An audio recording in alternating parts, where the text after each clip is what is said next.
Hello, friends. Welcome to Pod Maverick. This is a special edition episode here. As you guys know, I also run Mavs and one of the pleasures of that, particularly in a year when the Dallas Mavericks have a draft, is our team gets extraordinarily excited about the NBA draft, whether the Mavericks have a good pick or not.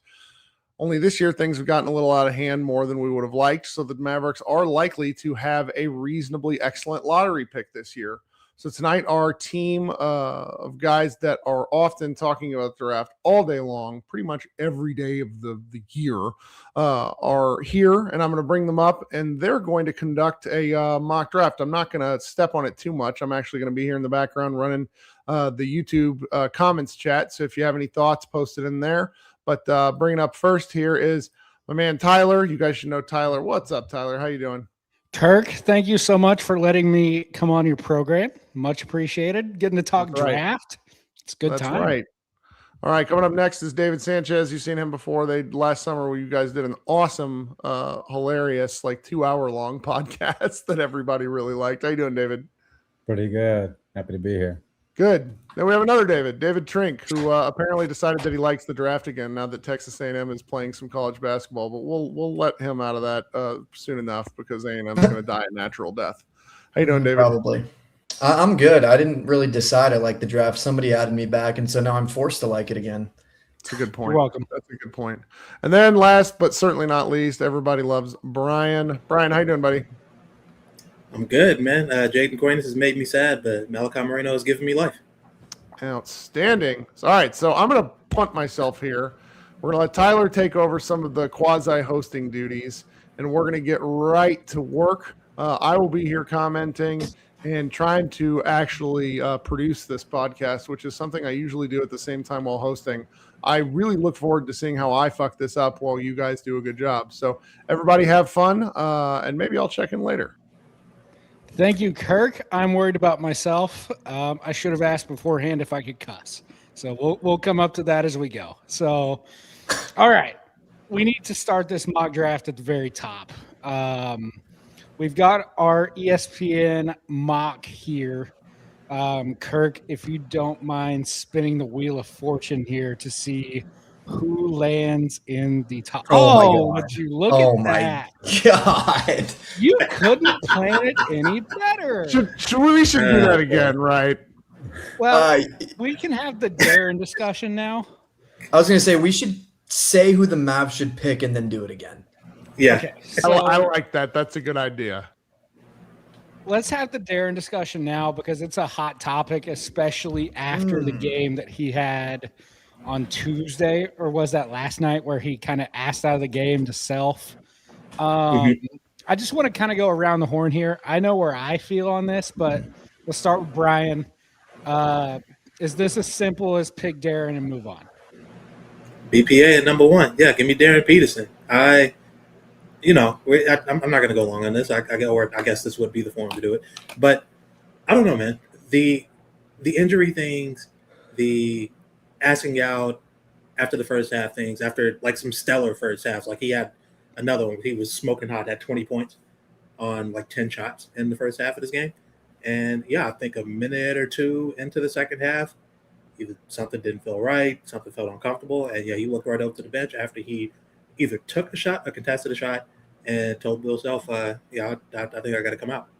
So I don't know exactly what's going on there, how involved his camp is, how involved his agent is, how much of this is him and his body in particular, or anything else is going on. All I know is he, for one reason or another, is not feeling up to finishing some of these games.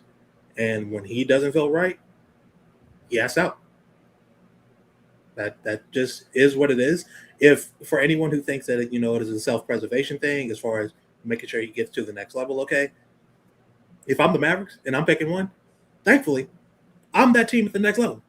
So I'm not going to deal with that here. And if we do think it is like an actual genuine injury, it's time to upgrade that medical staff, because I'm not passing on a talent like this just because of a hamstring. So that's how I feel about it personally. Trink, what about you? So I feel differently. here's where I'm at it with Darren Peterson. I mean, he's really good. He's really, really talented. That is just an objective fact. Where I have reservations is the injury stuff, the off the court stuff, excuse me. And when you have, it's for me, it's kind of a thing where when you're that young and you already are a headache, and I know like the argument can be made, the media makes him a headache versus if he actually caused problems in the locker room, sure. But I mean, even if you want to just look at the injuries, just take out the asking out the weird getting sick or whatever, not telling the coach, that kind of stuff. You just look at the injuries. I mean, when you're already dealing with like leg injuries at as a freshman in college, that's a bit concerning to me, especially when the number one pick, especially for the Mavericks specifically, who really need to hit on this pick. I mean, it cannot be overstated how much they need to get a valuable player with this pick. And when you have all of these asterisks, there's a percentage that is, I think, in my opinion, less than 50% that Darren Peterson becomes, it's less than 50%, but greater than nothing that he does not pan out. And when there's a chance of that happening, especially when you have a guy like, I mean, y'all love Cam Boozer. I think Cam Boozer is going to be a fine player. A lot of us like the fit with Cooper Flagg. AJ Dybantsa was the number one player for a long time in this class. He was really, really good in high school. I have, reservations about his decision-making. When there's two other guys right there that have had basically no off the court or on the court asterisks, and you're looking at Darren Peterson, I think I would go Boozer. I don't think I would pick Darren Peterson, to be honest. That being said, I really hope the Mavericks don't get the number one pick because I don't want anyone in the organization to have them make this decision. I want the decision to be made for them. So that's where I'm at. So I can see that. Me personally, and then Sanchez, I'll get to you. Me personally, I think that you take the risk on the talent. It's too good of a talent with Darren. I think, yes, it's limited sample. All the red flags are there. But I do think part of this is like load management type deal. You heard it with Self the other night after the game. He's like, I thought we were through this. He kind of stopped taking up for him. If he was truly hurt, he'd take up for him. So I think this is something where I don't think it's Darren personally. I think it could be an agent. I think it could be a family, could be bad advice, whatever it may be. I think they're like, hey, you've shown all you need to show. You're going to be the number one pick. Let's get this thing to March, and then let's go. Do I think that's the way I would do it? No. Do I think it helps his draft stock doing it that way? No. But I can understand why they do it. It's just not the way – but I'm also a college basketball junkie. So I want to see the guy play because I think Kansas has upside potential to win the whole thing. But if he's not playing 35 minutes a game now and we're all of a sudden just supposed to hear him flip a switch and he's going to go do it, I mean, he opens himself up to being hurt, actually. So I think you take the risk and pick him. That being said, I'd make sure that GMs have my phone number in case they would like to open up for a king's ransom to get that pick. So that's an interesting part that nobody talks about, but hey, I'd be willing. So Sanchez, what do you got? I pick him up from the airport, like we're running up to this podium. We're yelling out Darren Peterson. We got Darren Peterson jerseys. Dallas is back. No, I mean, like, honestly, you can't give up on a talent like this. Like, I mean, who do they compare him to? Like, what kind of talent are we really getting here? And then, like, you don't get this opportunity all the time. I really do think, like, Darren Peterson is someone that, yes, there's red flags. There's been red flags with a lot of other players before. There's been injury issues with other players that, haven't had injury issues after college. And, like, we don't know what this is yet. I do want to have those interviews. I want to have the medicals. But if all that checks out, like, he's the best player in this class for me, and this is a loaded class. It is. So that's 3 out of 4 we're taking Darren? Mm-hmm. And then David went Cam, which I would also be fine with that one. Cam Boozer is Same. So I have one kind of counterpoint, or really I want to hear your thoughts on, a lot of the times when you talk about this kind of nuanced stuff that, isn't just based on on-court play, like in terms of negatives for a player, it's hard to kind of quantify this stuff because, you're not in the locker room, you're not behind the scenes, you don't know the guy personally. It's hard to actually speak on what's going on. But I mean, the NBA is not 2K. And there's a real possibility that, like, if Darren Peterson is already acting like this in college, because not every number one pick acts like this. I mean, Cooper Flagg didn't. I mean, we can go down the line of the last few number one picks. I can't remember if any of them did something like this. If the injury stuff is real, then it's real, and that's a red flag. But if it's being a little exaggerated because he doesn't want to actually get hurt, this stuff is not going to go away when he gets to an NBA team. What happens when he faces adversity with, he goes through a rough stretch on the Mavericks? What happens when he gets hurt and like the medical staff has a disagreement with him on the Mavericks, or he has a disagreement with Jason Kidd? Because we all know that probably is going to happen at some point. It's just kind of I don't want to have to deal with if I know Boozer is a guy that's all about winning, or, if you think AJ Dybantsa is that guy, I don't, but if you think there's no issues around the intangibles with the other guys, I just don't know why, even if the talent is that good. I mean, Cooper Flagg is that good where he just needs complementary pieces. It's not like you have to get a Hall of Famer next to him with if Darren Peterson, if you think that's the level that he can get to potentially. I just don't know if it's worth the risk. And I'm interested to see like what y'all think about that aspect of it.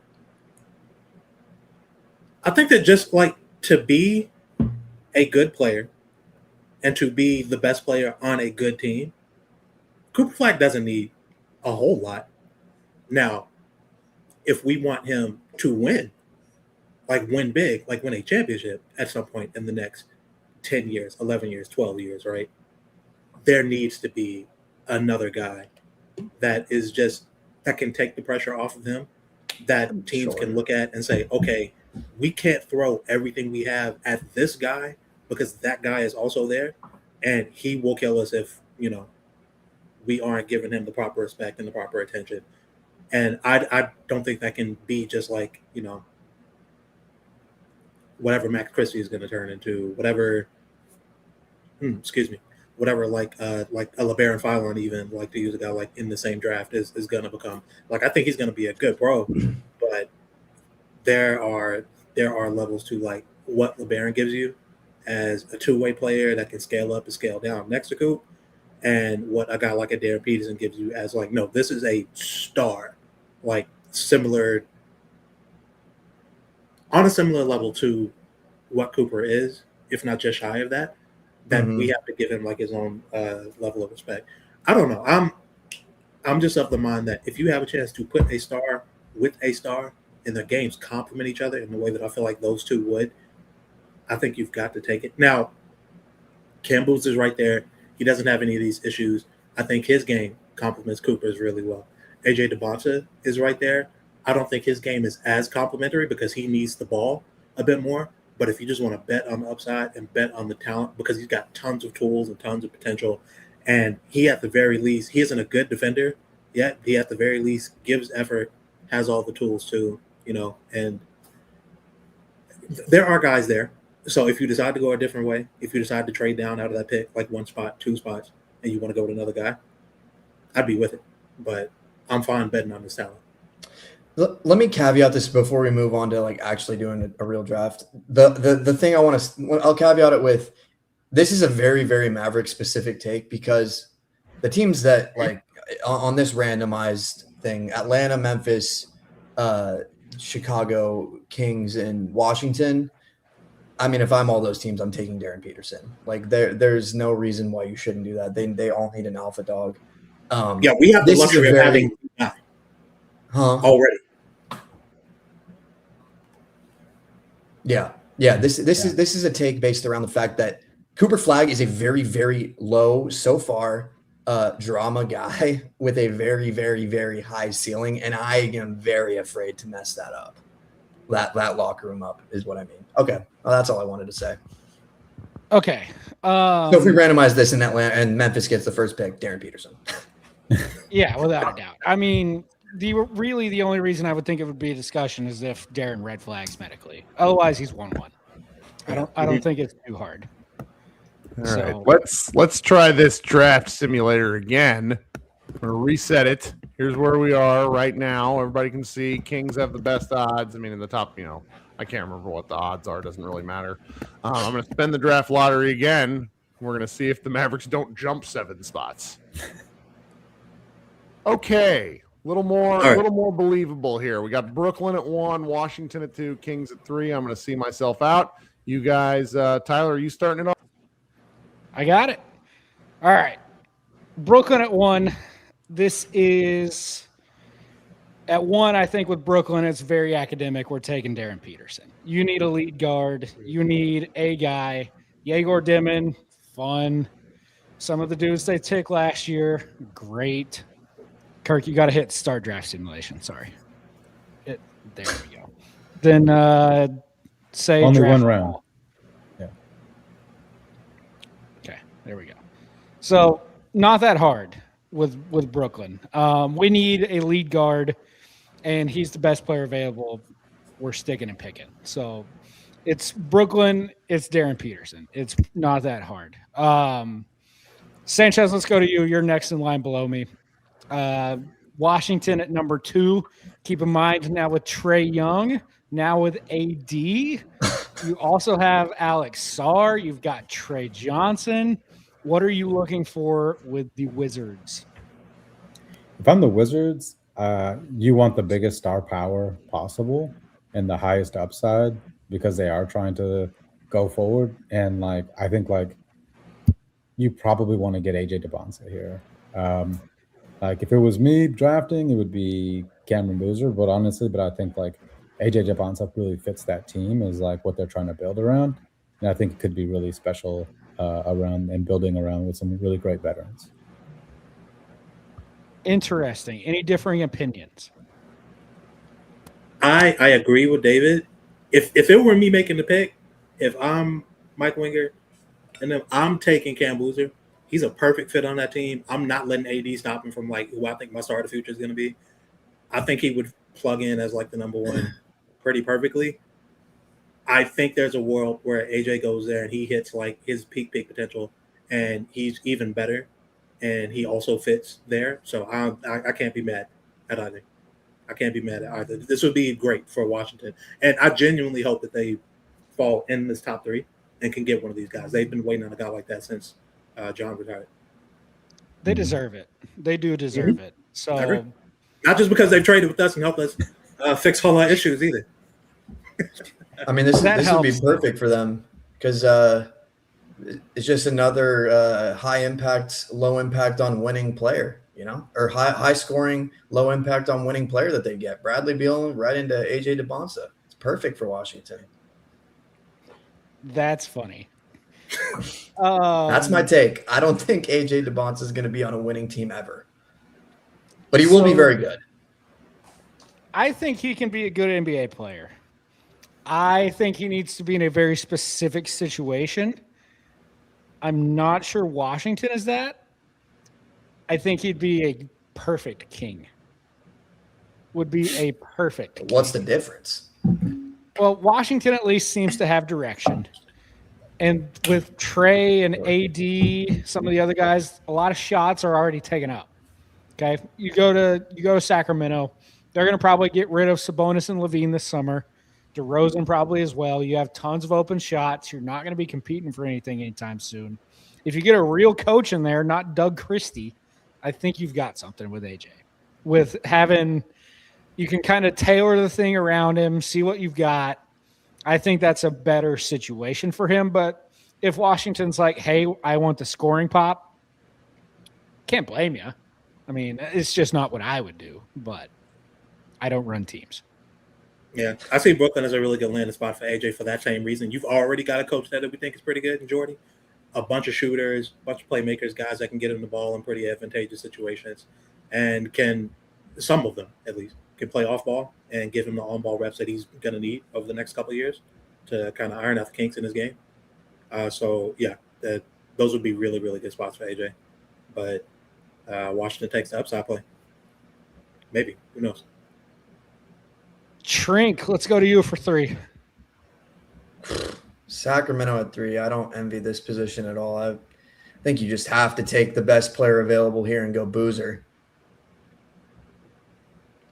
I think that's. I don't know if I'd be happy about it if I were Sacramento. I think they were probably there, like we were saying, would have hoped that Dybantsa would have fell to them. But you got it. The guys after those 3. Those 3 are going to be the top 3 no matter what, pretty much. I don't think you can reach for anyone else there. I mean, you know who would be happy about it? I don't know if you can hear in the background. I hear Keegan Murray screaming, "Yes, finally I can play small forward." They've been telling me I can play small forward and handle the ball for like. Oh, he's going to play? I haven't been able to do it. Oh, it's new to me. So I actually really like the pick for the Kings because they're just such a hot mess. And they finally get like a cornerstone, good guy piece that's young. And so congrats to them if they really do get this pick. That's something that they can build around because they need something to build around. And he's so solid. He's all about winning.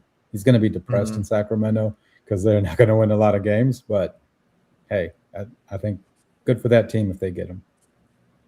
Yeah, they need a complete pivot, so it's just best player available for them.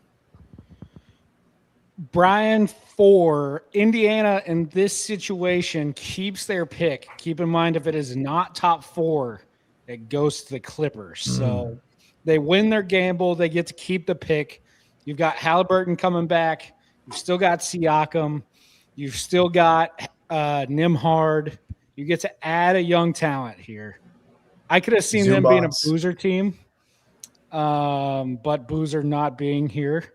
So is it as simple as Caleb Wilson? You complete the big 4 because they're not really guard needy? Are you looking to – I think if you're Indiana, you might look to get out if it's not Caleb.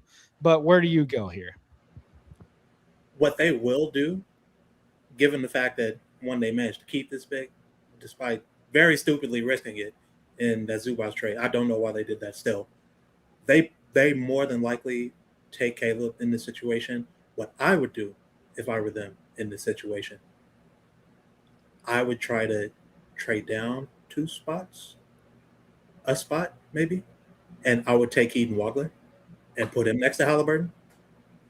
But in this situation, you just take the best player available. We're still in that range where that's what you do. So, yeah, we're going Caleb Wilson. He has potential to be the best defender in the class. Full stop. Legitimate. His size, his athleticism, wingspan, that kid has all the tools to be an elite defender. Obviously, the wrist injury stinks. Sounds like he'll be back by tournament time, which is going to be nice. UNC is kind of dead without him. We saw him last night or a couple nights ago against NC State. They got blown off the floor. Yeah, so they need Caleb to be back. Yeah, I can't wait to see him for the tournament. I'm really, really hoping he's going to be back and the hand is going to be healed up by then because, yeah, that dude is electric. One thing he's going to do, he's going to go out there, he's going to dunk that ball some hard. Let me tell you. Yeah. Kirk, can you hit pause, offer trade here? I'm not going to offer a trade. I just want to kind of reset our board. So one of our discussion points here was what happens if the Mavericks jump, but not to number 1. So let's say instead of 7 there, they jump to 4 or 3. I assume that this is not an AJ team, although you can correct me if I'm wrong. Is it as simple as take Boozer? Is it as simple as if you're at 4, take the guard you like the most? Where do you kind of land on if they jump in? Trink, I will start with you. So if AJ Dybantsa is off the board at 2 and they don't go up to 2, so if you're asking me if it's Boozer or a guard, basically, unless you want Caleb, or Boozer, Caleb Wilson, or a guard. That's so tough. I honestly, if I were the Mavericks, I would try to trade down like a pick or 2 because I really, really think that they should get a guard if they're past 5 or above. And I don't know what that trade looks like. Maybe they get like a late first or a second round pick or something. I don't know. And that might be an overpay. I don't know. But if they have to select a guy there, I mean, I think if they got the third pick, they probably would take Cameron Boozer if they had to select somebody. I would trade back and get a guard because I think the value of a guard on a rookie contract that can be good on that rookie contract is one of the most valuable things in the NBA. I mean, we saw it with Luka for sure. I'm not saying you're going to draft another Luka type talent, but there's guys that like Jalen Brunson towards the end of his rookie contract was really good, especially in the playoffs.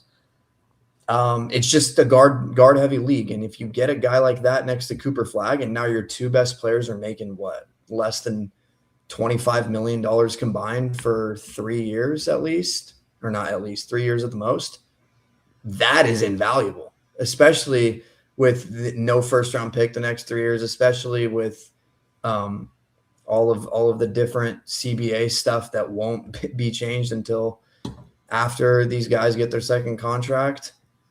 I mean, that's what I would do. I would trade back and probably get we'll talk about it when we get to there, but yeah, get a guard. So I'm along your lines. If it's 3 and Cam is available, I think you can probably get a trade done. I think people value Cam in a way that they might not necessarily value like a Caleb or even an AJ, depending on who's coming up. If you're stuck at 3, you can't get out, and it's Cam, I take him.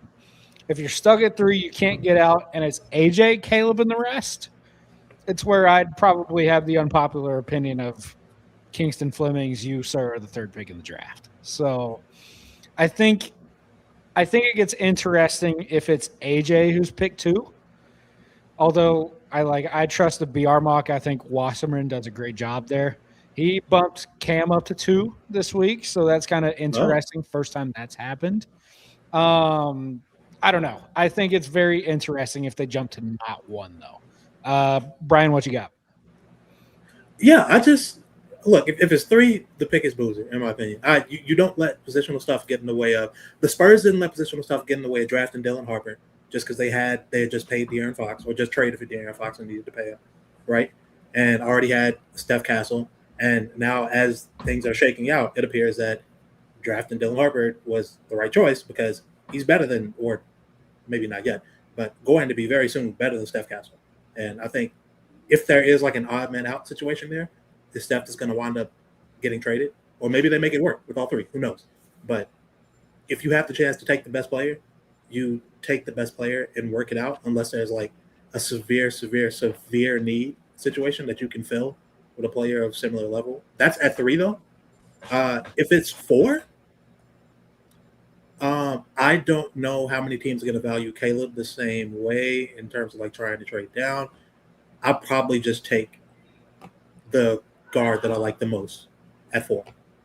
At 3, I'm taking Cam though. It's not a question for me. Just get the best player, put the best player you can with food, work it out. Sanchez? Yeah. If it's Cam Boozer that's available at 3, you take Cam Boozer. He's so good. I can see him and Cooper Flag playing together for 15 years in the league, like just right next to each other, winning championships. Like that's what you get when you get a Cam Boozer. Like you're going to get 2 guys that are going to want to win every game. They're going to hustle. The IQ from both of them, both sides of the ball. Like your team is just ready. You have 2 starters, and Cam Boozer, he's 18 years old, won't be 19 till I think after the draft. So like you're really looking at a player that's gonna be able to like probably start day 1 and be he's 250, so he's gonna be able to just already have that NBA body and just be ready. So like I'm in. Let's get Cam Boozer. If you're at 3, I don't trade out. If you're at 4, I'm with Brian on this. Like you just take Kingston Fleming at that point. Especially if you have that opportunity, yeah. And even though I love Caleb Wilson, I I just don't see the spacing to be as fit as well with Caleb Wilson here in Dallas. But that's what I think. I feel like I'm the minority opinion, like just to cut in here for a second, because I do think Caleb shoots it at some point and is not too distant in the future. I think his shot is fine and is workable enough that you can make him like a guy that's almost respectable off the catch, shooting like 35, 36% from like the corners and maybe the wing, something like that. And then he's got a nice little midi mid-post, midi jump shot that he likes to go to that I think can be refined and be turned into something. Also, just the thought of like a Cooper Flag, if he becomes like the kind of stout perimeter defender that he is, like a backline defender, Cooper Flag, Caleb Wilson, and Derek Lively, like defensive frontcourt, just like, oh man, super athletic, that would be electric. Long. Yeah. Okay. I love it. I love him. It's just I do think Boozer. Yeah. I know. 3 and yeah. Okay, so 5 through 8, I think, is what I'm going to dub the ice cream section of the draft. It is truly like choose your favorite flavor here. You look 5, 6, 7, all guards. Yaxel being this high is kind of fun to see. I don't think he goes this high. And then I think our main one we're going to circle in on there is 10 with Acuff. So speak now, forever hold your peace. 5, 6 in some order is Fleming's Wagler. Unless we think Michael's jumped in. Look, when I said I would take the guard that I like the most at 4, I was talking about Michael Brown. Personally. I just if I'm going by the same kind of BPA logic, even if I'm if I'm feeling a positional need, I think Michael has the highest ceiling.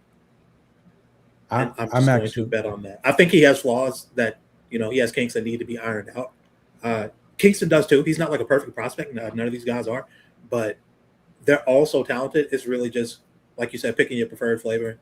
Give me the 6'5" jumbo playmaker, like shot creator from like 28, 29, 30 feet.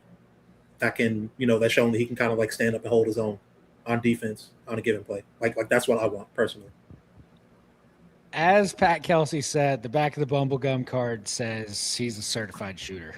Yeah, I'm not going to let this 1-year sample float my logic there. I still think in the NBA he's going to be a certified shooter, especially if Brian, like we were talking about at that game that we got to attend. Thanks again to Kirk, Matt, and everybody for making that happen. When Michael puts on 15 NBA pounds, it's going to be problematic. He's going to be really good. Yeah, man. It's and this is for the Hawks, right? Yes. Mm-hmm. Hey, man, look, with losing Trae Young, they lost a guy who, if everything you want to say about Trae Young, put asses in seats.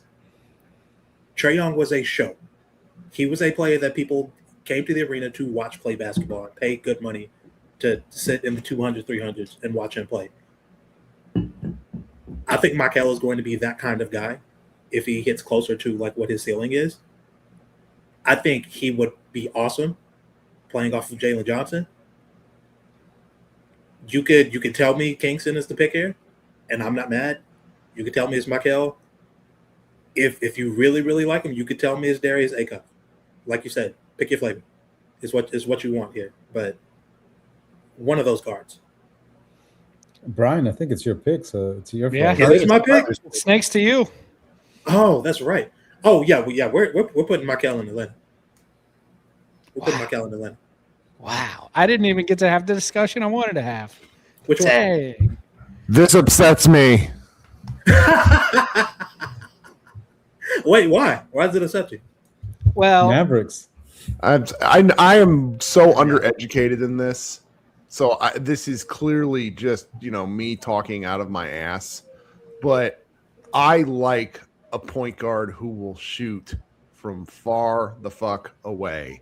Yep. And when I see this guy's 3-point stats every now and again, given how little 3-point shooting the Mavericks have right now, and paired with his size, he's the guy that I hope falls right now. But like you said, there's options. So let's do the Acuff thing real quick because he's coming off of a damn near 50 piece last night. Yeah. I don't think he would be in play here at Utah at 6. Right there, you see the second D1 player in the last 30 seasons to have a game where he scored 45, grabbed 5 rebounds, dished out 5 assists, and only 1 or 0 turnovers while going the distance. Keep in mind, this is a double OT game where he played 50 minutes. Okay? And it's the first in Division I NCAA basketball player to do it. And the first basketball player, period, since Kobe, April 10th, 2013. Okay? And I feel like I need to defend myself here. If you've read Mavs Moneyball, you have seen me kind of say in no uncertain terms that I do not think Darius Acuff should be a Maverick. Let me weigh these two things for you. As a college basketball junkie, first and foremost, Darius Acuff is awesome. Not only is he awesome, he fucking rules, okay? This guy is unbelievable to watch. I love watching him play. Arkansas plays fast. They push pace. He does all of those things, okay? Where I get issues here is very simply the fact that, number one, he's very short. He's listed 6'3". He does not play like 6'3", okay? He is averaging basically 1 stock per game, steals and blocks. And in seeing this tweet here, guards that are under 6'5" since 2008 that have been drafted with a steal percentage of less than 1.5%. See that list, okay? Granted, none of these dudes on this side of maybe Frank Jackson at Kansas carried anywhere near the offensive load that Darius Acuff is carrying for Arkansas, okay? Mm-hmm. That being said, these two things have to be viewed equally, because if you look, especially with a coach like Jason Kidd, if Darius Acuff is a Maverick and walks into the league with a blinking red bullseye on him defensively, he's not going to get the chance to play offensively to show what he can do, because he's going to play 12 minutes, give up 3 blow-bys, and Jason Kidd's going to bench him, okay? He has places where he can go develop into things. I think he can do that. I'm rooting for the kid. I think he can be a really good NBA player. I do not think the Dallas Mavericks would be the best circumstance for him, okay? He's awesome. He's going to be awesome in March, too. This Arkansas team has Elite 8, Final Four potential because he can carry them there, okay? I don't think he needs to be a Maverick for those reasons I laid out. Can I give a place where I think he would really succeed? Yes. I think, and they just picked, but I think Atlanta would be a place where he would really succeed. And I want to hear y'all's take, because they built that team around a point guard that was, obviously, was a completely different type of player, but that the type of player that could be picked on defensively, and they built a team around it that's very defensive, that can take up the slack, that's all long and all athletic and can play defense. And I think if Atlanta doesn't land in that top 5 but land a little bit lower, that might be a place where they have the opportunity to take someone like an Acuff, and that would be really successful for him. It's just really hard. Like, I think it's all about where he lands and what the team really wants. I think he can go to some of the teams that are trying to rebuild, if somebody drops back, and obviously they have to take someone like that. But I think his value is more in the 9 or 10 for me spot. So I just wanted to hear if anybody else has any dream scenarios maybe not dream scenarios, but places he would actually be really successful. I don't hate Atlanta. Go ahead, Tyler. I can see Memphis. Oh yeah, that'd be really good too. I think kind both of those market. have a bunch of really long, big wings, right? Yeah, insulate him defensively. And it's not a place where he's going to feel pressure to win right away. It's going to be a coach that'll let him kind of free flow. That's kind of what got Ja into somewhat of a little trouble there. Look, I think even if Ja's there or not, I think Memphis would be a really good under the radar. He can push pace, play off, play with, play separate. I mean, I think Memphis would be a really good place for him. It's a good range for him too. They're starting Look, he's going to be somebody's flavor of ice cream here 5 to 8. Mhm. I'm very convinced of it. It just depends on who. So that's my 2 cents. I really like both of those two teams for him because, like you said, like those are two places that could kind of insulate him for what he may not be able to do defensively. And with his superpower, even beyond like the shooting and the perimeter shot creation, being that he just does not turn the ball over. Like we talked about that game that went to double OT against Alabama. He personally ended 27 shot attempts, 5 assists. That's 32 possessions, 33, because he had 1 turnover. Personally, into 33 possessions, only one of them was a turnover. And like in all the games that they were playing, as fast paced as that game was against Alabama, like he was being guarded by like a pretty good defender in Amari Allen for a good chunk of that too. I really like Atlanta where he could play off of Jalen Johnson. His shooting and the work that he does off ball could really be put to use. His ability to limit turnovers could really help them out because that's a problem that Atlanta has, especially Jalen as, kind of learning to be a primary or at least like a secondary on-ball creator. I'd really like that spot for him. Memphis, to a lesser degree as well, just because he could do literally whatever he wanted or be as aggressive as he wanted on defense. Because if you got Zach Edey standing behind you, it doesn't matter what happens on the perimeter at the end of the day. So, yeah, no, I'd really like both of those spots for him. Okay, well then my counter argument would be if you're saying Acuff can succeed in an environment where you've got length and size behind him, how is that not the Mavericks? I'm not saying the Mavericks should take him. I'm just saying that the Mavericks have a maybe not right now, but what they're going to be eventually is length and size around Cooper Flag. And okay, we can talk about this when the Mavericks get their pick 7. Well, I was going to say, because we could talk about that. Because here's the thing, I don't disagree with you in that he could be successful here. I don't even think that's a question. I definitely think he could be successful here. The question is how successful. With me, it's more a matter of ceiling than what I think he's going to be. I think he's going to be a good pro. Okay. All right. Well, with Kyrie in the immediate, that's tough. Well, also that, yeah. As a teeny tiny backcourt. Okay, wait. Who's up for Utah though? David Trink. This is you at 6 with Utah. I don't know if they need a guard per se. With Keontae there, they could probably use a big guard, which might lead them to Wagler. Yeah, that's where I would go. That's what I would do, but kind of dealer's choice there. Utah's also kind of like a weird situation, though, right? Because they have like those 3 guys in the front court now. They don't even need a big. They're going to retain Walker Kessler. They're not going to let him walk. Yeah. Then you got Triple J, Laurie, Keontae, who's just popped. He's now your point guard, right, of the future. It seems like Ace Bailey. So that's what I'm kind of getting to, though. Ace is kind of the odd guy out because I think he is going to be a really good shooter and he can shoot it, but he's not like a 2, especially not defensively. So I'm a bit concerned about how that's going to end up. Maybe he just ends up coming off the bench next year until they figure things out long term. But yeah, they're right to pick an off guard, in my opinion. I think I agree. I will go Keaton Wagler for Utah. That's a good pick. I'd be so frustrated, dude. Same. Because Jazz fans deserve like a player that good. I'll being honest. I want that team to actually try and compete and be good next year, and I think they are going to. And Keaton Wagler, like if he can hold up at all defensively, that lineup offensively with that coach is going to be disgusting. We got to keep in mind that Brad Underwood, who is the coach of Illinois, is a freaking snail and a turtle defensively. They play with no aggression whatsoever. So he hasn't had a guard with good defensive metrics that I can remember. So eye test, again, doesn't look great, but I think Wagler with 15 pounds on him looks different. Oh, yeah. Yeah, he's so skinny right now. He definitely needs that development.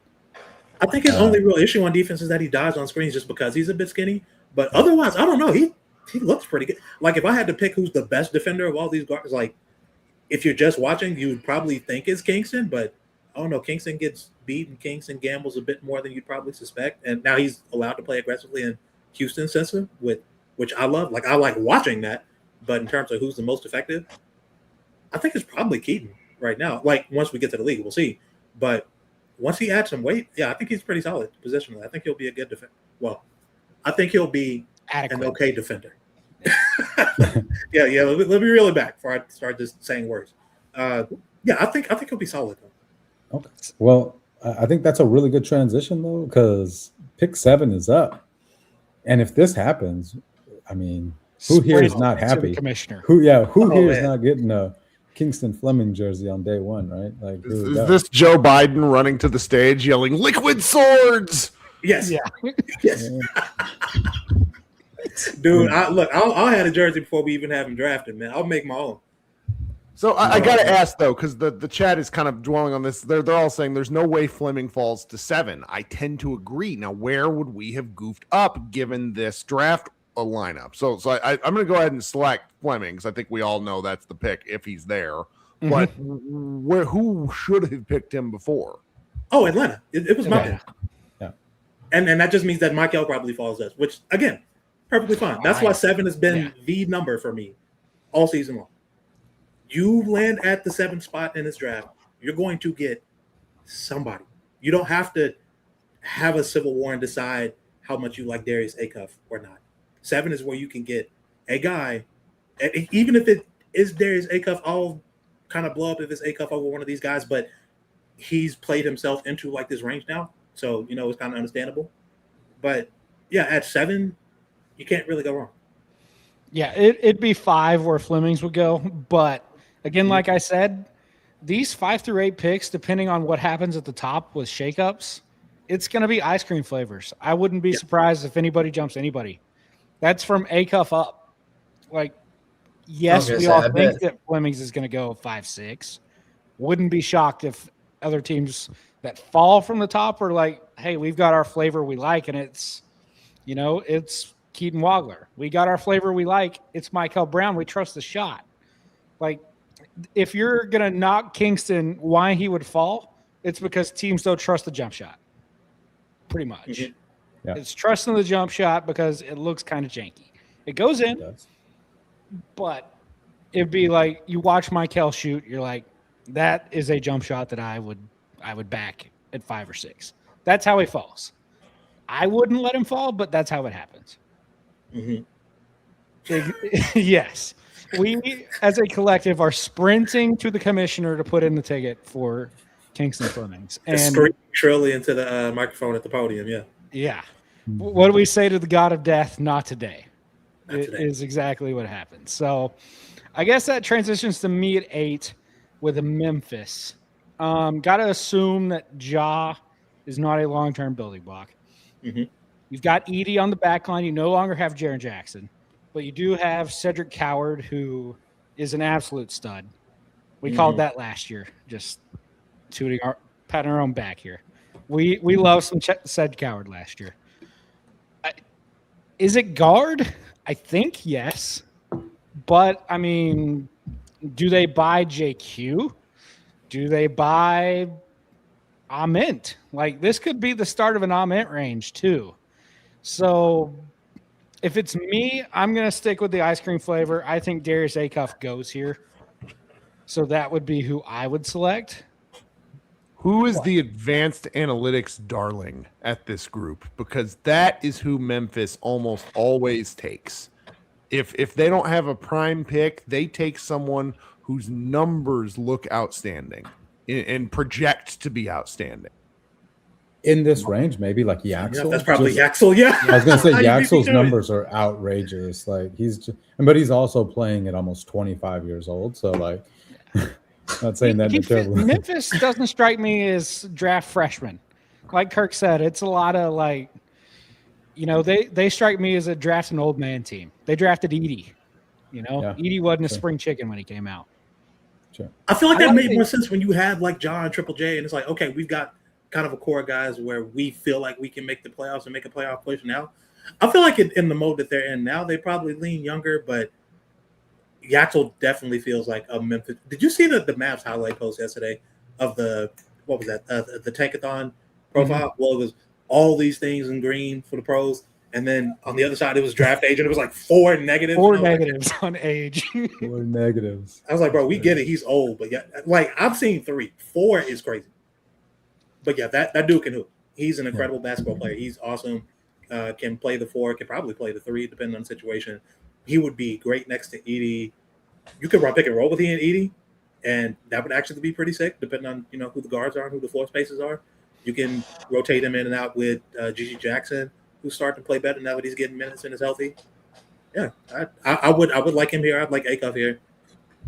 It is what it is. And the rebounding, just the rebounding for him, like you want that. I mean, like they probably would love something like that. I don't know. I mean, like I still think they probably like you said, probably go with Acuff, but we'll see.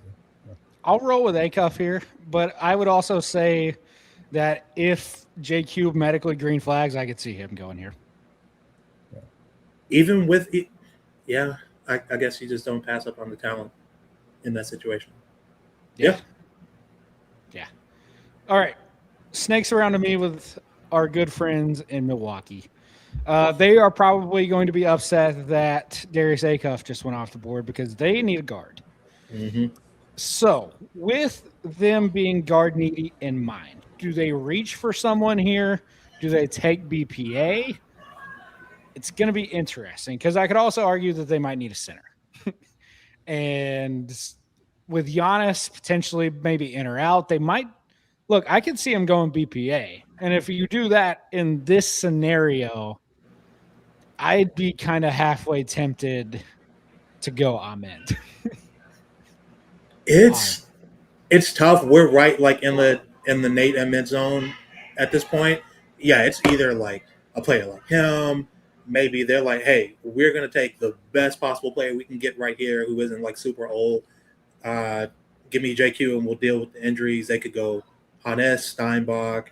Like if they're looking specifically for a big Ngongba, maybe if this feels a little rich, like taking him right here. But if they really like him, then What about a win? What about a win now guy of Yaxel? Like somebody who's like he can come in and like start for them, and he can play next like the 3, like we were talking. And here's the only caveat: if they're keeping Giannis, he's the obvious pick right here. Right. If they're not, they can't take him. Yeah. Oh, 100%. Yeah. Let's assume they keep him, and let's take Yaxel off the board, just knowing that I am very tempted to go Ahmed here. And if they do end up saying Giannis, it's time to cut, I think they do go with Ahmed because they would see a guy who was preseason projected to go with that big 4 in the top 5. Mm-hmm. And has been for like 12, 15 games now. Like still getting to the free throw line. We're talking about like the driving improvement that Michael Brown has made, the shooting and playmaking improvements that Darius Acuff has made coming into this season. Man, Nate Ahmed is getting to the line. Like some of these feel like just college star calls that I'm not sure how many of these translate to the league. And he's still pretty skinny, but dude, he is throwing himself into these defenders and getting to the free throw line. Now he's hitting his midi pull-ups, hitting threes. Yeah, man, sure. Why not? If it happened to be Nate Ahmed. But yeah, if we're assuming he's here, take Yaxel. I'll say with the look, I mean, I got the 10th pick right now. I'm going to take Ahmed just because he fits really well with what Chicago's doing because they have all guards. Yeah. So like Ahmed's like the highest upside guy. So like you definitely take him there. He's put on 15 pounds. I think he was just getting used to that weight and having to like deal with like going into the paint with that kind of weight. Like he didn't know his own strength because at the beginning, he was rail thin. He went to Tennessee and like you saw him come out of there. You're like, wait a minute, is that arm definition we're seeing here? Like his first month out, and he was like his shooting was off. I think he's just barely getting used to his body over the last month and a half or two. And I think like he's actually going to be that player that might creep up and be like in that a little bit higher actually, like as he continues to work on it. And then as we've said, like this all is about like what you kind of need. And like you look at a 6'10" guy like Ahmed, like sure you want to get like a Darius Acuff or something, and that might be why he drops, but wouldn't you rather get a 6'10" guy? Like we've already seen what the value of those kind of guys are compared to like a small guard. Like you couldn't get rid of Ja, or you couldn't get rid of, other players if you wanted to. But if you had somebody that's like a 6'10" guy that can, that's getting more muscle input on there and has a body that's ready, I don't know. I think like you take Amen here and you just you enjoy you enjoyed it if you're Chicago, because him and Buzelis and then a bunch of guards, that's all they got. Trink, to you at 11, the Spurs, one thing they do not need is a guard. Right. Yeah. Are they a team that could play the game with JQ? I have no idea. I'm honestly we're reaching the limits of my knowledge right now. So I will defer to you guys on that, because I have no idea who the Spurs would pick at this spot. To be honest, I don't even. Who's picking this? How did the Spurs have a lottery pick? Atlanta is the Hawks. Oh my god, unbelievable! It's a 3-way swap: the Hawks, the Spurs, and the Cavs. I will say one thing. I don't like Koa Pete. Is somebody going to say Koa Pete here? I don't like Koa Pete at all. Not Pete. Not this early. I think he's honestly a candidate to go back and say I'm just going to be top 3 in the next draft, because he pretty easily could if he has a jump shot. If the Spurs are like, hey, now that they don't really have Chip England anymore, I was going to say if they feel like we can get the shot right and we like his body type and what he can do defensively, but then you're kind of playing the bit of a higher stakes Jeremy Sohan game again, so maybe not. I will say the Spurs love a big white foreign stiff, and he's not quite a stiff, but I think a lot of the things that Luke Cornett has brought to this team as a backup center, as like someone who can just kind of sub in for Wemby as far as like the size, the ability to score and operate out of the pick and roll as a screener, and just being abnormally large.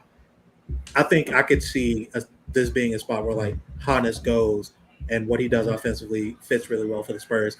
Or even if they want to go like super big white stiff, they reach down like for like a Dybantsa or something, which would be like now you're just the funhouse mirror team. That would be Spurs arrogance at its finest. Like, it's like the Patriots of the NBA. It's like, you think he's a late first? Nah, dude. Yeah, no, not to us. Yeah. Tell you what, I really like that Steinbach pick. I like Hannes here. Yeah. It's disgusting. I would hate it because he's an absolute glass eater. Yeah. That dude's insane.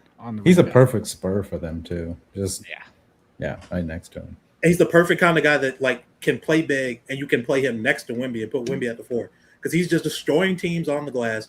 And then all of I think he's a better defender than he gets credit for, genuinely. But whatever deficiencies you have in your mind about him, as far as like him being a rim protector, that doesn't matter if you have Victor Wembanyama behind you. So. Yeah. And he played well in FIBA last year against Team USA, against all these guys. And like I think like that, to me, that's one of the reasons I fell in love with Michael Brown. We were all chatting at that exact same time, and we're like, "Oh, you guys watching this?" But like, it was him, Michael, Christian Anderson. That's why I fell in love with CA. Same. Yeah, that was a great. All right, Brian, to you with pick 12, the Hornets. Oh, that's so easy. Give me JQ. Injuries, I know. Hey man, BPA, and good God, can you imagine like Jaden Quinn is catching like LaMelo lobs, and him rolling with like the kind of gravity that LaMelo and Brandon Miller and Khan would provide. They still got to go and get a 4, but hey, we can worry about that later. This is team go get it. We're going to the play-in, trying to play our way to the playoffs this year, and then we're going to add the best center this team has had since I don't know when. Possibly. Insert blank. Al Jefferson. Right. Big Al. Hey, respect Big Al. So yeah, sure. It's Al Jefferson. Right. Pick 13, the Thunder again. The Thunder for the first time. How do they have another lottery pick? Thank you, Los Angeles Clippers. Brian, I guess this one is you as well. Me personally, I'm stuck here either between like complete long shot flyer and like Lou Dort is about to get paid and we don't want to do it. Yeah, this is if we're going to take a long shot on and they don't even have to do it right now because they have another pick in the teams. They do. Thanks to the Sixers. Like this could easily be a hey Koa Pete, hey Tunde Yusufu. I was gonna say Tunde. Yeah, Seeing him in person, that dude is big. He is big. He is strong. He is fast. He is super explosive vertically. He doesn't have the footwork to be a good defender yet. If there's anywhere that I'm confident they could pick him up, teach him to defend, teach him to shoot, because the shot, it looked terrible the first time he let one go in the game we were watching when Baylor played Louisville. After that, it looked pretty online. I think he only ended up making one. He attempted like 7. Yeah. But I think he's got the bones of something that could be workable for them in Chip England. The Thunder also, sorry to interrupt, they're a prime trade-up team. They don't need all these picks. Yeah. They don't. They're trade up. They could trade out with one of them. Replacement. Yeah. Yeah. They trade out for who?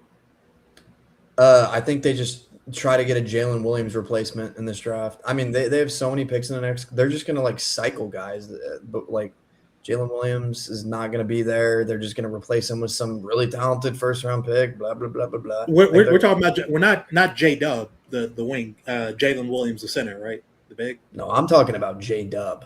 Oh, I don't think he's too irreplaceable to what they do. No, you don't. They're gonna move on from J Dub. I don't think they are. I do think that risk is a little cooked. I just think he needs to rest it. I think he's going to be fine. They can't afford to move that dude. He is like such a unique part of what they do in terms of being a guy who can guard legitimately 1 through 5 at like 6'5", 6'6", and can handle the ball, can create for himself, can be a playmaker out of pick and roll, shoot, can do all these different things. Legit decoy candidate. They can't. I don't think he's the guy they move. There are guys in that rotation that they're going to be like rotating out pretty soon. Lou Dort's that guy for Dort. Me, yeah, Dort's going to be the first. And it'll be funny for me. It'll be sad for OKC fans. But Dort's going to be the first. Caruso eventually. Hartenstein actually the first. They literally can't afford to keep him. Yeah. I was going to say, because they picked up a center last year. Tom Sorber. Yeah. Or Sorbet, or however he says his name. Yeah. But his ACL was Sorbet, I think. But, I was about to say, Sorbet as hell for sure. Yeah. So maybe Mara. Like I feel like he would be such a OKC kind of pick too. Is Mara too much of a stiff for what they do though? Like I like Adai Mara for OKC. I like Tunde for OKC. Man, I love. I can see them going Hauk here. Ooh. Oh, really? Gluey, just grimy type of guy. Hit shots. Yeah, just a come on, man. Phrase, master of none. Yeah, you could have used any adjective but gluey for the big, tall, white guy. Come on. You know, I don't know what to tell you. That's his game to a T. He's perfect for them. This is actually a tougher decision than I thought. Because, like some of these guys, I feel like they don't really have to reach for now at 14, especially since they have a pick still from the Sixers. I'm probably just going like with one of the higher talents. If I'm them, Burries. I'm fairly confident if they get 13 and what do they have, the 17th or 18th? 13 and 18. I'm fairly confident if they stay there in 13, then they're going to package these for for one. They're going to go top 10. Trade down, yeah. But let's assume that they can't get it done. I think here they probably go BPA in their mind. I think it's Mullins or Burries. I think Braden Burries is the guy, and I hate that because he's going to be so good. Because like if they can actually get him to like be a real defender, which I think he could be, he's a nasty like catch and shoot guy playing off of Shea. Oh man, give him Burries, Kirk. 14, the Blazers. This is an interesting one for them. This is interesting. I think, man. I mean, the Blazers want to play big. They want to play long and fast and guard. And really, I mean, they have Damian Lillard coming back. I don't really know what that means at all, to be honest. They're such a wild card team too, because their GM is the former guy at ESPN who is a complete wild card. He took Young Hansen last year. Yeah, he sure. Well, He's good. I love young I said, but man, every This, day this that could was working. truly be anything. And they got This Drew could be Holiday. They got Drew Holiday. They still got Scoot. Lillard. That's the thing, because like the obvious thing to do here could be just LeBaron's falling right here, just take him. But you still got Scoot, and you're still trying to create opportunity for Scoot to show you what he does or what he can do. But I do like Phylon here. I like that. Well, maybe not. I don't know how much. I have no idea how to factor Damian Lillard into this team next year and going forward. I assume he's just going to play some bench role, and I assume that they want a guy who will be able to, hold down the point guard spot going forward, because they really are just kind of weird at guard. Very weird. I mean, I don't know if Shaedon Sharp's a long-term piece for them either. It would be fun to watch Carr and Sharp just. Oh, you just fly around dunking on people hitting threes? Yeah, that'd be pretty fun. Yeah. They got Scoot for like 2 more years, don't they? Mm-hmm. Yeah. I don't even know if they might consider Scoot just a sunk cost, and whatever, little piece you get out of him is what it is, and then you move on. But I don't think Scoot is holding them back from taking Phylon here, right? Well, yeah, if they're viewing Scoot as expendable, to me it's Phylon, Anderson, and Sturridge. It's one of those guys, and I'd lean towards the former two. Are we sure that Phylon's going to go above some of the guys like Cam Carr and Mullins and CA? I think so, just because like legit ball handlers that can scale really well on and off ball, shown that he can be a good defender in his rookie season when his usage wasn't crazy like it is this year, and shown that he can scale up and be like a pull-up shot creator, like driver who can get to the rim and really facilitate your offense. Like those kinds of guys, they're really, really valuable. Even if like the guys behind them, like they have like really specific NBA skills that they might be a bit better at, just pound for pound, just stacking skills against each other. But I think LeBaron does so much for a team and does it at a position of great need for them, because like we've seen what they look like when Drew can't play, and Drew is getting older and more often than not can't play. And we don't know what Dame is right now. I mean, I think, I've talked myself into it. I think I'm picking Phylon here. I think they probably would, if he was there available, they probably would take him just for the fact that they can develop him under Damian Lillard for a year or two and hope that he's the guy that can hold it down for them. Yeah, like this is a guy that like we could see like going in the 9 to 12 range anyway. So the fact that he's kind of like fallen to this point, they'd probably say, you know what, we'll just take it and run. Sort of BPA, but like really filling the need.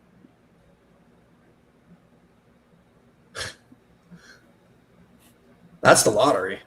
That is the lottery. I don't know how long we want to go, but that's so. Only other thing I have on my agenda is I'm going to talk some pick 30 dudes. So Kirk, I don't know if you just want to select some dudes until we get down closer to 30. Kind of dealer's choice here. Pick 29. I believe in our Detroit Pistons. I do too. So just start selecting some dudes, and we'll stop at like pick 25. Okay. Because that's probably a decent range of guys that is available. 25. As much as I love CA, he's not going to be available late first. No. Swain could be. I would love Swain. Oh, Joshua Jefferson. Yeah, but we're getting close to talking about my favorite guy. Oh, there was one of them, Morris Johnson. That dude is cold, boy. You talk about a real defender. All right. So pick 25. Bear in mind that in this simulation, we've still got 4 more picks to go because the Mavs are 29th. But this is going to be your selection of guys here. Okay, so you're not going to be looking at your lottery type of player, obviously. You're late first. But these are all dudes who can do something really, really well. And if you're in the right situation, you can kind of get the best out of them, okay? Sanchez, you know more about Kareem Lopez than most, right? Yeah. Yeah, man, I've been watching Kareem Lopez, man, since he was like 16 years old. He played Summer League 2 years ago. When he was with the Breakers. It was his first year like there, and he like played really well against Utah, like not this past summer league but like 2 summer leagues ago. And remember, like he's 18 right now. he's been playing against like grown men. He's 6'8", 6'9", depending on what you're looking at. 225, big hands, like can play defense. His shots like a little sporadic, but he's still developing. And I think he'll do so well if you put him in the right system. I don't think he's a Maverick, to be fair. Like I would rather have someone who has a little bit more of a shot profile to if I'm going to bring another wing in. Like there's Amari Allen that's right there that I know like Brian probably wants to talk about. That's my guy. Yeah. Yeah, I know. I'm saying. But I think like Kareem Lopez is going to be a great player in the NBA. I think he's going to be a solid starter in the NBA and just be able to just do the rebounding and like hopefully develop that shot that he needs to. And, you know, do the dirty work that a lot of players have to do at the 4. He could play the 3 as well. He's a guy I've seen as high as lottery. I think Wasserman had him like 11th or 12th. So he's a guy who's going to have a wide range, I think. Yeah. Brian hit Amari Allen for me. He's a guy since you kind of brought him up into my purview here over the last couple months, guy I've been paying attention to. I like watching him play.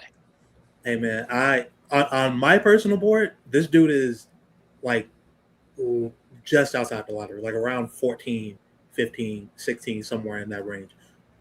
People say do it all wing, and they use that term very loosely.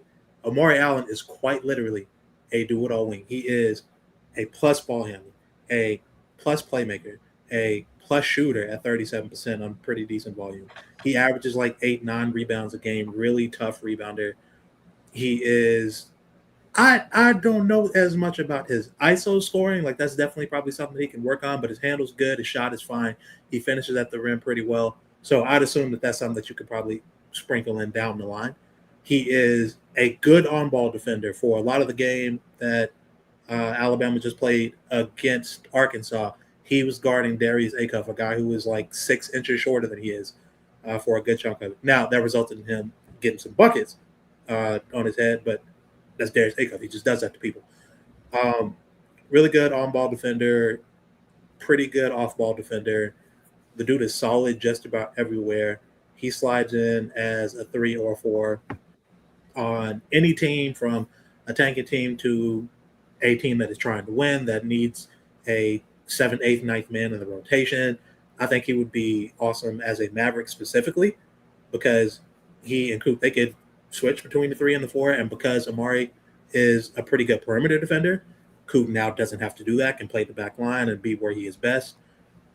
He is a guy that I would love for us to take with our late first-round pick, or even use one of our vets and pick 29 or 30, whichever we end up with, trade up into the earlier 20s, late teens, and try and take him there. If, you know, a Dalen Swain or something like that is also there, that'd be a fine choice too. Morez Johnson, who is legitimately one of the 3 or 4, maybe 5 best defenders in this class at the 4 position, and a budding shooter too. Like, there are guys that I love in his range, but Amari Allen has been my guy for a while now. That dude is so good. Yeah, I'm glad you mentioned about the perimeter defense, because that's one of the reasons I don't love Kareem Lopez as a Maverick, because he is a better backline defender than he is a perimeter defensive player. That's why I love the kid, right? I mean, like, I'm Mexican, he's Mexican, you know, like, he could be my son, you know, if I was 6'9" or something, but no, man, like, yeah, Amari Allen fits a lot better for us. But I do want to actually bring someone else up here because I don't think he's going to be available. But Tyler, I know you've talked to him about it in the chat. I don't know if you want to talk about Senac. Yeah, that's where I was going. Yeah, that's where I was going next. So you've already taken one half of the Dynamo Houston freshman. Why not take the other? I don't think he's going to be available at 29. Full transparency, but if he is, I would probably run to the table and pick him, because this is a kid. He's 6'10". He's got a decent shot. I don't like his shot selection. I'm surprised that Sampson hadn't beaten that out of him yet. But if you're a freshman, you can kind of be bold, and he is. So I do kind of appreciate that he doesn't necessarily have a conscience. He's willing to shoot it from 3. He's got at least somewhat of a green light to shoot it. And, you know, it goes in from time to time, which is a bonus as a big at Houston. Go ahead. Stupid question. Is this the guy that Houston got to commit that was like 50 pounds overweight? And we're no, is that next year's guy? That's next week. Next year. never mind.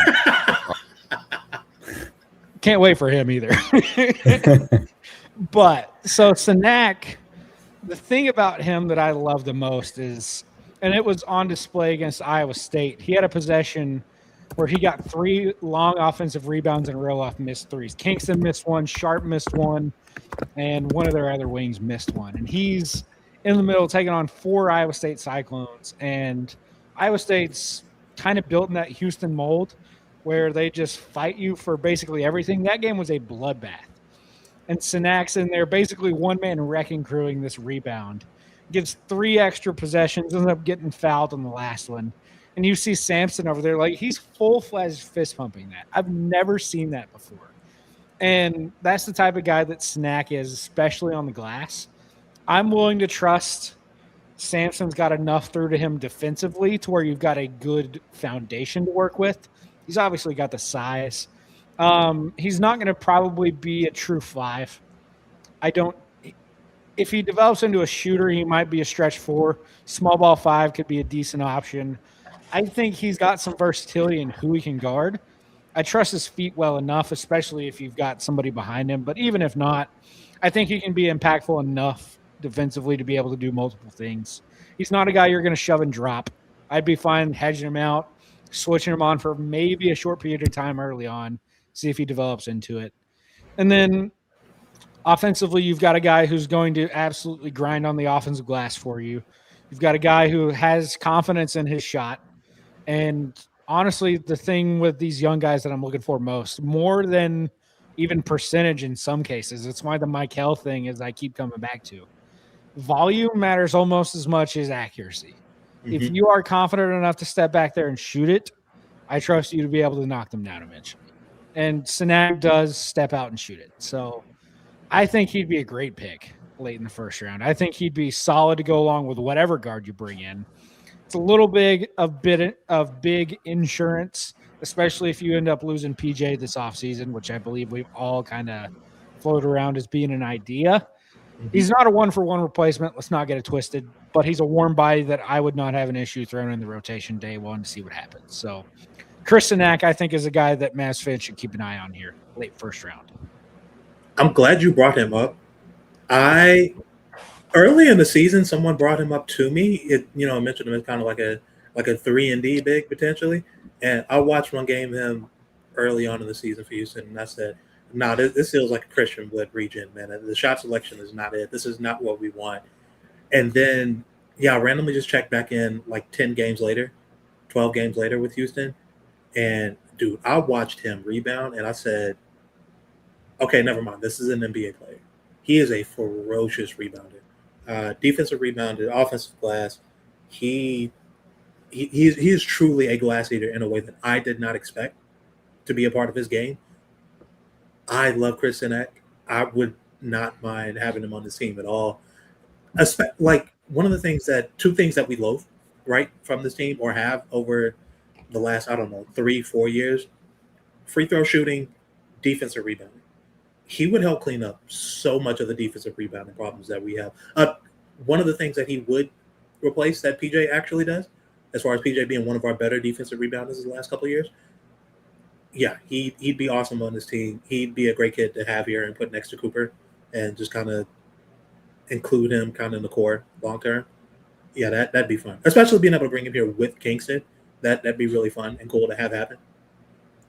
He's also super coachable. Like all I hear is the greatest stuff about him. Like he's always like paying attention to coaching and like just watch him. Like he's just great. Like he's just somebody that you really want on your team if you're trying to win some games.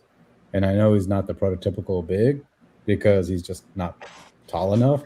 But I think if you're a team that wants to play some small ball 5 and really run, he could be someone that could fill in there as that might be fun here in Dallas if you have some injuries from maybe like a Lively in the future, that would be someone that could step in and then kind of move the rotation around. 100%.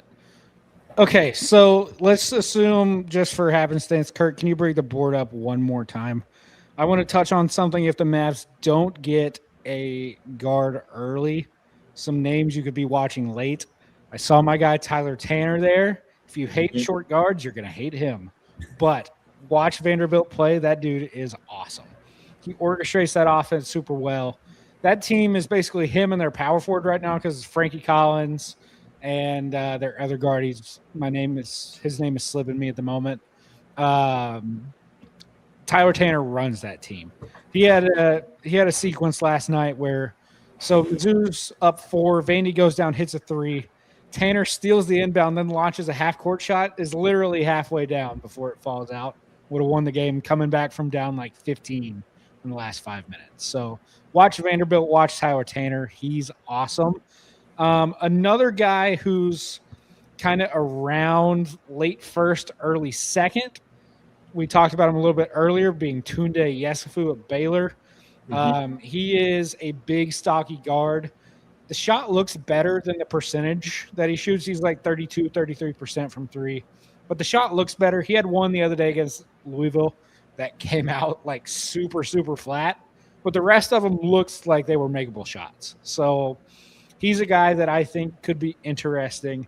And then one more big I want to hit on, Kirk, just a little bit further down is JT Toppin. He was a guy I saw mocked the Mavericks somewhat often after they acquired pick 50. He tore his ACL against Arizona State and is now out for the year. I believe he has another year left, so I would not be surprised if he goes back. But he was a guy that was at least floated around for the Mavs. Same with Richie Saunders. Same, he also tore his ACL. No, it's the opposite. He's awesome. He's just way too short to play the position he needs to play in the pro. But that dude is awesome at basketball, man. I love JT Toppin. Yeah, and he's from Dallas, you know? Toppin's he sucks so much. He sucks. He's probably going to be one of – he's such a college player. He is such a college player. He is a college player. He is a college player. That's why he definitely should probably go back to school one more year, collect that NIL bag, and then get it how you live in the G League next year. But look, man, the back half of 2027 is so weak. He could genuinely just end up being like a top 25 pick in that draft. He's a guy that I like. I just know in 3 years I'm going to see him getting 35 minutes against the Mavs, and he'll have like 20 points and 12 rebounds, and I'm just going to be so mad because I watched this dude. My roommate went to Texas Tech, so I've watched JT. Oh, okay. And God, that dude sucks. I'm sorry. And he sucks, but I know somebody's gonna take a flyer on him. It's going to be somebody good, too, really late. And then he's going to come and he's going to give us 20 and 10 in, like, the middle of March at some point. Yeah, for the Thunder, probably. Thunder are going to be resting all their guys. They'll have 72 wins, 72-5, and then JT Toppin's going to have 35 points against the Mavericks in 2 years. So, somebody I've seen that, like, we've also got mocked to us before, and I'm not a fan. Maybe that's a good place to be, is, like, who we don't think we would want to have at this point. But the Kansas center, Badunga? Flory Badunga. Talk about a guy who stinks. That guy stinks. That's where I would, like, I've seen us, like, mocked him, like, a couple of times, and I'm like, why? Like I don't see it. I don't want to see it. Like, that's how I feel about Toppin. Yeah. Why? Except Badunga is, I guess, better, supposedly. I don't know. Every time I watch him, I just want more. He does things, but he never does the things that actually, like, show up as stuff. It's very annoying to watch him play. And David, you have to also remember, like, Toppin was supposed to be picked in like the 50s, right? Like, obviously he was supposed to be picked. So, like, I mean, that's a flyer on somebody. Like, this would be like, hey, it's still a first round pick. Like, is where they were thinking about picking up for like 29 or 30, and I'm like, oh god. So. Well, Tyler was saying that Tyler, were you saying you saw somebody mock Toppin in the late first round of the Mavericks? No, that was at pick. No, it was in the second round. Oh, okay.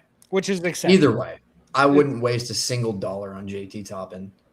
Not a dollar, not a roster space. I wouldn't even waste a contact in my phone for that guy. Damn. But I think some guys. I'm sorry. I think some guys that might be here that might drop. Like I could see like a Bennett Sturts falling. If we are looking for another guard, I think like someone like that could technically fall. He's been actually playing really well, but just because he's a little bit older, I think he's someone that could. I mean, that could fall to the late first round.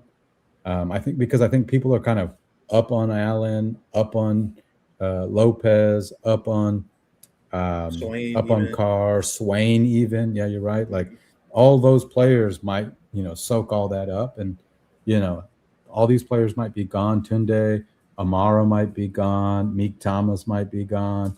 Like, it's funny how they were saying it's a weak draft for wings, and suddenly guess what? 11 through 27 is about to be. Wings and like 2 point guards.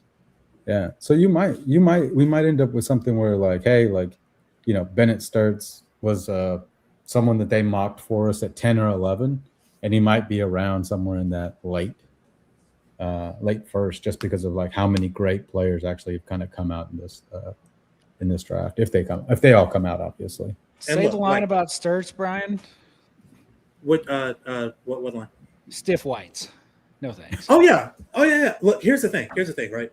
I have my misgivings, or at the very least have had my misgivings about Bennett Sturts as like a lottery guy.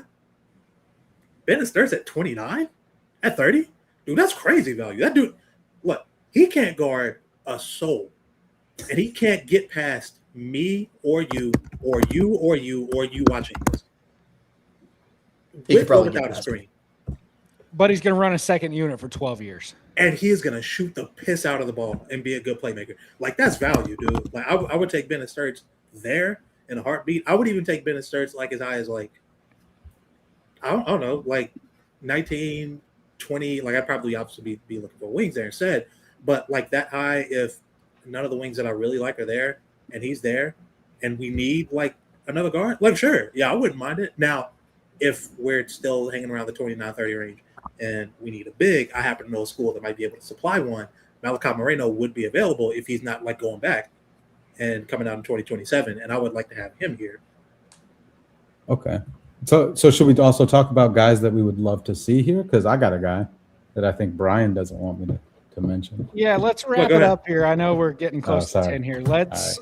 Let's go one last around the horn guy you want to see type deal, kind of parting thoughts for this exercise here.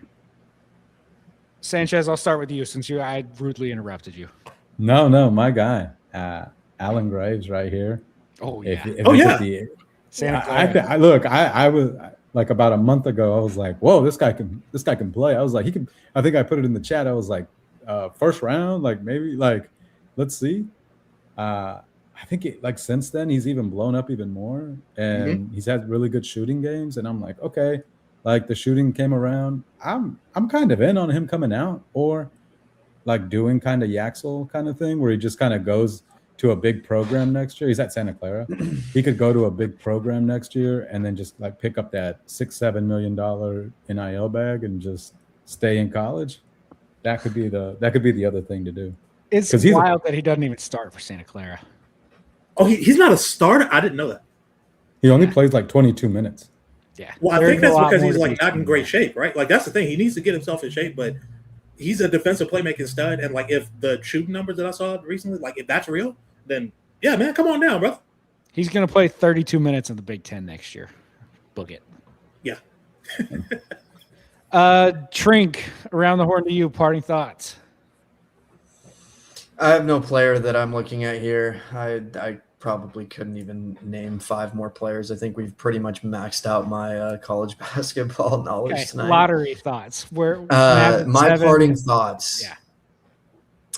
Yeah. The Mavericks have to get a guard in this draft, in my opinion.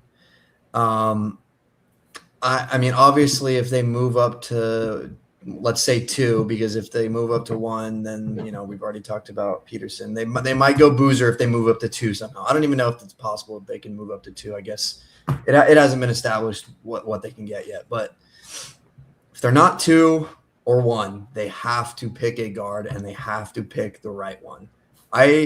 don't think it's an understatement, or I don't think it's an overstatement to say that missing this pick could set them back 2, 3, maybe more years in their rebuilding process, because this is basically one of the 3 or 4 pillars that they're going to have to build the next 5 to 10 years on. So I don't know who it is. I like Michael Brown, or Michael, I think. Michael Brown, I like him a lot. I think Acuff is very, very talented. We didn't even talk about the fact that Kendrick Perkins said he could go number 1 overall, or that his uncle is Rashad Phillips, which basically takes him out of the running for me. But I do think if you ignore that, then he's a very talented player. But yeah, whether it's Michael Brown, whether it's Kingston Flemings, Wagler, whoever it is, they got to get it right. Brian.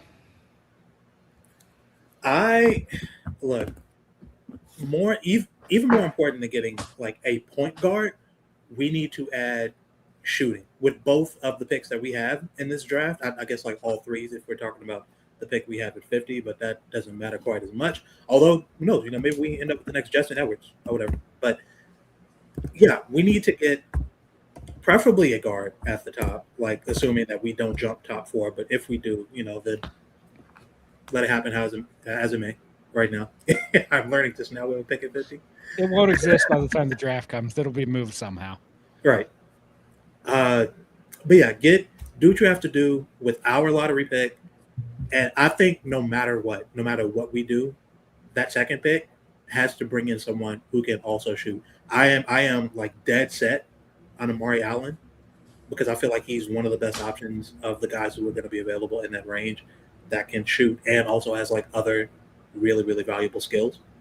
We need guys that take as little off the table next to Cooper as possible, that can provide him space to grow and be the best that he can be, and that can like enable him to try any role, any skill, anything he wants to develop, but try and max out. Give him the space and give him the runway to be able to do that. That is the main goal of this draft. Like, specific players be damned. We need guys who are going to maximize what he can be. Right? So, yeah, that's my big takeaway from doing this mock. One more from me, and then Sanchez, I'll let you get last word here since I kind of threw you on the spot there and you went with a player. This draft is about ice cream flavors.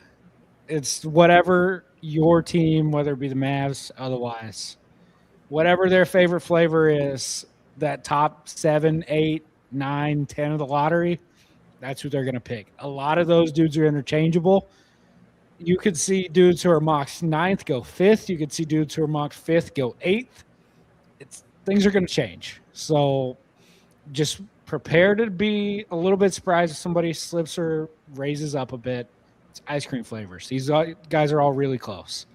Last thing, the next 6 weeks of basketball in college specifically are going to be incredible. Okay? We've got the stretch run of conference play, the Big Ten, the SEC, the Big 12. The Big 12 is absolutely loaded. Watch Big 12 basketball. It is so fun. You'll get to watch Flemings, get to watch Sinak, Burries, AJ, Darren, maybe.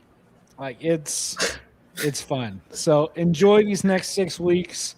Enjoy all the tournaments. You're going to learn a lot about these players, even before the combine and when you measure them. These high-stakes moments are great, great times to watch these guys. So that's it for me. Sanchez, over to you. I think this is just my final thoughts here is just that this draft is the perfect draft for the Mavericks to have the amount of picks that they have and the lottery pick that they have. You can get value at 50 if you can get someone that's a rotation guy. If we don't miss, we can get value at 30 or 29. And you can get value in the lottery up to 10, maybe even further, right? I mean, we were talking about the players, and even if we have like someone like Burries come here that can shoot, and